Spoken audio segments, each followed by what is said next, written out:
Donc, chers camarades, bienvenue à tous pour le meeting de rentrée de l'UD 72.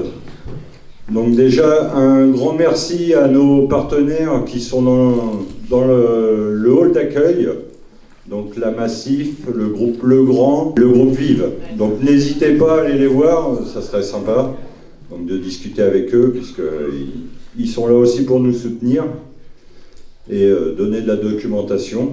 Donc on en a à l'UD, mais n'hésitez pas à aller les voir.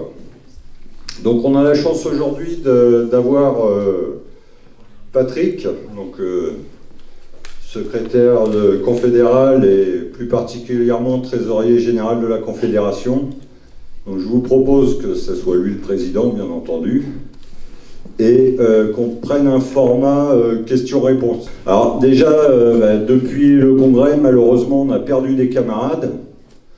Donc, fort heureusement, pas énormément, mais deux camarades, entre autres, donc on va leur rendre un petit hommage. Donc, une grosse pensée pour le camarade Maurice Lavopo et Suzanne Ténon. Donc, Maurice, 97 ans, donc, qui nous a quittés il y a quelques semaines. Il a été membre du bureau de l'UD à compter de 1966. Secrétaire du syndicat des communaux du Mans et président de l'association des vieux travailleurs jusqu'à la fusion de l'UDR.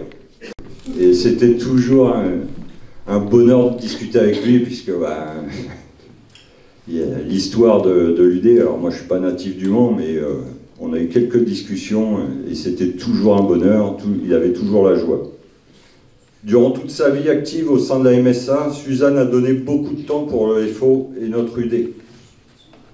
Suzanne a été de nombreuses années défenseur syndical au CPH.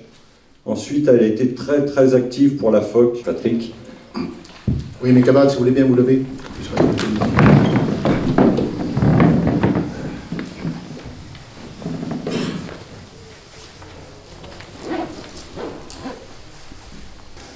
Donc, je voulais remercier tous les camarades qui me font confiance depuis un an. Et notamment les nouveaux membres du bureau, alors les anciens aussi, hein, mais les nouveaux membres du bureau qui nous ont rejoints. Car j'en suis convaincu, oui, c'est tous ensemble qu'on y arrivera. Donc, très bon résultat des camarades dans la fonction publique, donc dans les trois versants. Et bravo pour votre boulot. Donc cette année, c'est très consacré au renouvellement des CSE dans le privé. Donc année cruciale, bien sûr, ce qui implique à tous nos camarades de gros efforts de tous les instants. Donc le travail paye, car les résultats sont en progression, hein, tous ceux qu'on a pour l'instant, et nous créons de nouvelles structures. Alors je vais en annoncer quelques-unes, des secteurs où on n'était pas du tout présent, entre autres Eiffage, Eurovia. On vient de monter une section chez Atmos, société de nettoyage, où on n'était pas du tout présent. Et pour Eiffage et Eurovia, merci Gilles, jeune retraité, ancien secrétaire d'UD également, de donner un super coup de main aux camarades du bâtiment. Mécachrome, il a frôlé la correctionnelle, le camarade qui se gratte. Mécachrome, on est à 98,56%. On n'était pas majoritaire il y a 4 ans. Donc nous, on peut les applaudir. Chez LDC, on est à pas loin de 60%, donc on a des bons résultats. Camarades, simplement un petit mot comme ça, mais pour rappeler que une des libertés fondamentales, en tant que citoyen, mais aussi en tant que militant, c'est de pouvoir manifester. Le rôle des services de l'État en la matière, c'est de permettre aux gens de manifester à partir du moment où la manifestation est déclarée. Ça n'est que ça. Et d'assurer au maximum la sécurité. Il faut faire du développement syndical. Cependant, pour nous permettre de faire du développement, il serait bon déjà de connaître le nombre de syndiqués au sein de notre département qui ne cotisent pas auprès de l'UD, mais auprès de leur fédération ou d'une UD voisine de rattachement. Vous avez des gens qui travaillent dans la Sarthe et qui ne cotisent pas dans la Sarthe. Cela pose un problème de communication, on l'a redit également, combat des retraites, qui leur communique les informations, pour les mobiliser, pour faire l'interpro, pour faire les actions solidaires, privées publiques, qu'on orchestre au niveau de l'union départementale. Ces gens-là, on ne les touche pas. L'UD ne peut pas connaître la liste des adhérents de chaque syndicat. Ça n'est pas possible. RGPD oblige. Vous savez, de protection informatique et liberté sur les fichiers. La Confédération ne peut pas connaître les adhérents de tous les syndicats. Ça n'est pas possible. RGPD oblige. Et le système qu'on a interne, IFO, pour ceux qui connaissent, qui pratiquent, qui font les commandes, assure ça. Même moi qui suis l'administrateur du système, je n'ai pas accès, si vous rentrez les coordonnées, vous pouvez le faire, de vos adhérents, et utiliser le système pour leur envoyer des mails individuels ou autres, des informations diverses sur la boîte ou ce que vous voulez, je ne peux pas connaître la liste des adhérents, parce que le RGPD me l'interdit. La seule chose que je peux connaître, c'est le nombre de cartes et de timbres qui sont commandés, c'est tout. Et retourner, et payer, éventuellement, qu'à l'UD m'informe et la FED m'informe. C'est tout ce que je peux connaître, le système. Mais je ne peux pas connaître le reste. C'est pour ça qu'on ne peut pas savoir. L'UD, de la même façon, ne peut pas connaître ça. Sauf si le syndicat lui donne l'information. Sauf si le syndicat lui donne l'information. Mais ce n'est pas, dans nos statuts, prévu comme ça. Au niveau communication, au niveau médiatique, je trouve que FO a vraiment été... Et aujourd'hui, je pense qu'on a une carte à jouer, justement, à revenir sur le devant de la scène et à se montrer auprès des autres. Vous avez vu le secrétaire général depuis quand, la dernière fois? La semaine dernière. Non. Ce matin, 7h40.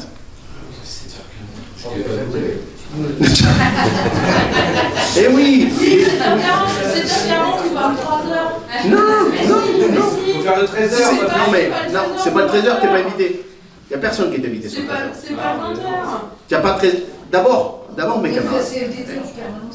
Non. Ben, ce matin, vous savez ce qui se passait ce matin? France 2, le 7h40, l'invité du jour, c'est le journal le plus regardé. C'est le journal, vous avez suivi les trucs les plus regardés. À la dernière minute, c'est-à-dire il y a 2 jours, ils ont voulu inviter Sophie Binet, alors que nous, on était avertis depuis une semaine. On était le 13 exprès pour être à 7h40, là, ce matin, sur France 2, à 2 jours.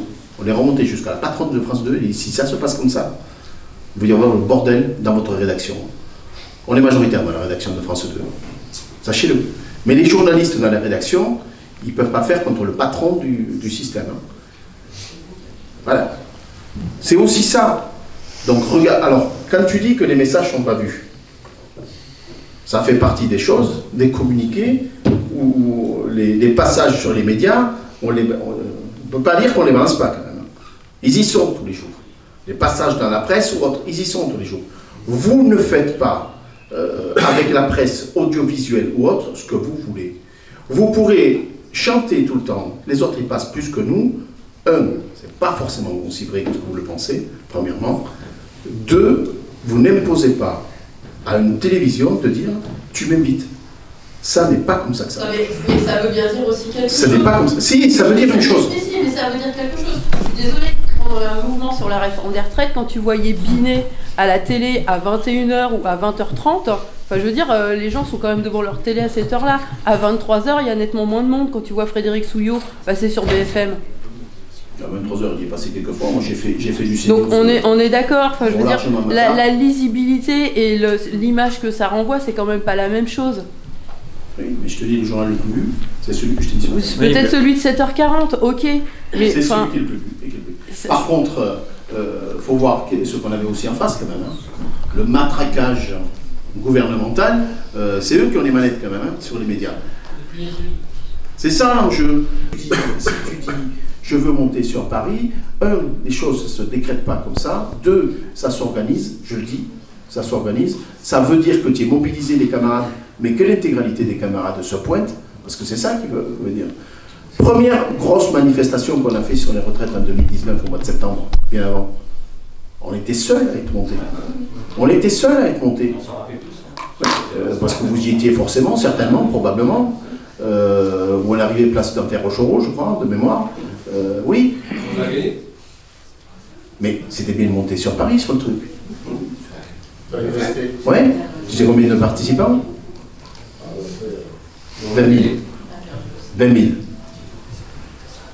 La problématique pour nous, c'est la communication, comment réussir à convaincre nos adhérents, nos sympathisants, à vouloir faire quelque chose. Ils sont tous en train de râler en disant il y en a marre du bordel, il n'y a pas de salaire, il n'y a pas de conditions de travail, mais dès qu'il faut sortir, ils se cachent la vue, ils sortent du vestiaire et ils rentrent chez eux parce qu'il faut qu'ils aillent s'occuper des enfants, il faut qu'ils aillent faire des courses. Appel à la grève dans l'entreprise. Quand on regarde qui est dans la rue, je regarde ce matin, je revois les mêmes personnes qu'il y avait lors des grèves pour les retraites. Tous les autres qui participent malgré tout, hein, ils sont en grève. Ils sont chez eux. En grève chez eux. C'est pas chez eux que ça va bouger les choses. Il faut être dans la rue et tout le monde. Le dernier, on ramène 6,5% d'augmentation. Les gens ne sont pas contents. C'est pas assez. C'est pas assez. Donc ils font des heures supplémentaires, machin, pour avoir plus d'argent. Il y a une grève qui tombe, ils se mettent en grève. On leur demande de faire des heures supplémentaires, ils vont les faire. Alors, ils veulent pas travailler, mais ils veulent ramasser le pognon. On n'est pas logique chez nous. Tu fais un sacrifice sur ton salaire, tu sais pourquoi tu te bats, tu gagnes, tant mieux, tu perds, t'as participé, mais tu commences pas à baisser ta culotte à peine avoir fait quelque chose et pour aller ensuite gagner plus d'argent dans les heures supplémentaires.